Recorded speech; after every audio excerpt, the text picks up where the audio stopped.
CM Chandrababu Naidu చేస్తున్న అభివృద్ధిని చూసి టీడీపీలో చేరేందుకు అనేక మంది ముందుకొస్తున్నారని పులివెందుల టీడీపీ ఇన్ఛార్జ్ పీటెక్ రవి అన్నారు. లింగాల మండలంలో నిర్వహించిన పార్టీ సభ్యత్వ నమోదు కార్యక్రమంలో ఆయన పాల్గొన్నారు.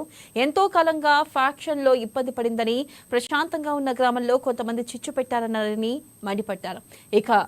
ఇప్పుడు చంద్రబాబు చేస్తున్న అభివృద్ధి ప్రశాంతంగా ఓట్లు వేసుకునే వాతావరణం ఉండడంతో టీడీపీలో చేరుతున్నారన్నారు.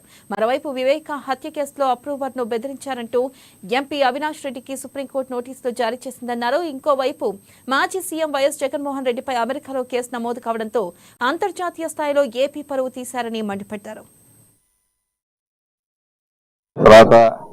ఇప్పుడు మనం పులివెందుల తాలూకాలో లింగాల మండలంలో ఒక కామసముద్రం విలేజ్ లో ఉన్నాం. ఈ గ్రామంలో కూడా అంతకుముందు ఫ్యాక్షన్ వాతావరణం ఉండి అక్కడ ఇక్కడ కూడా మర్డర్లు జరిగిన సంఘటనలు కూడా చూసాం. తర్వాత ఈ రోజు ఇక్కడ మన చంద్రబాబు నాయుడు గారు చేసే డెవలప్మెంట్ యాక్టివిటీస్ గానీ, తర్వాత వాళ్ళు ఈ మధ్య వచ్చి కేసుల్లో ఇరుక్కోవడం గానీ, అన్ని స్థాయిలో కూడా జగన్మోహన్ రెడ్డి కేసుల్లో ఇరుక్కోవడం ఇవన్నీ చూసి స్వచ్ఛందంగా పార్టీలో చేరాలని, ఆ తర్వాత ఈ రోజు మా సూర్యుడన్న గాని, తర్వాత వెంకటరామరెడ్డి, అలాగే వాళ్ళ బంధువులు ఇంకా అనేక మంది ఈ గ్రామం నుంచి కూడా ఈ రోజు పార్టీలో చేయడం జరుగుతా ఉంది. తర్వాత వీళ్ళు ఈ కుటుంబం కూడా మాకు గతంలో కూడా చాలా రామచంద్రం రెడ్డి గారు అనేది మాకు కూడా చాలా అంతకుముందు పాతకాలం నుంచి కూడా మంచి సంబంధాలు అన్ని ఉన్నాయి. కొన్ని కారణాల వల్ల తర్వాత మనం కూడా ఈ యాక్టివ్ పాలిటిక్స్ లోకి రాకముందే ఆ పాత సంబంధాలు, పాత పరిచయాలతో మనమంతా కలిసి పనిచేసుకున్నాం అనే ఉద్దేశంతో అందరం కూడా కలిసి ఈ రోజు స్వచ్ఛందంగా ఇంత భారీ ఎత్తున కూడా పార్టీలో చేరడం జరిగింది. తర్వాత ముఖ్యంగా ఈ లింగాల మండలం విషయానికి వస్తే,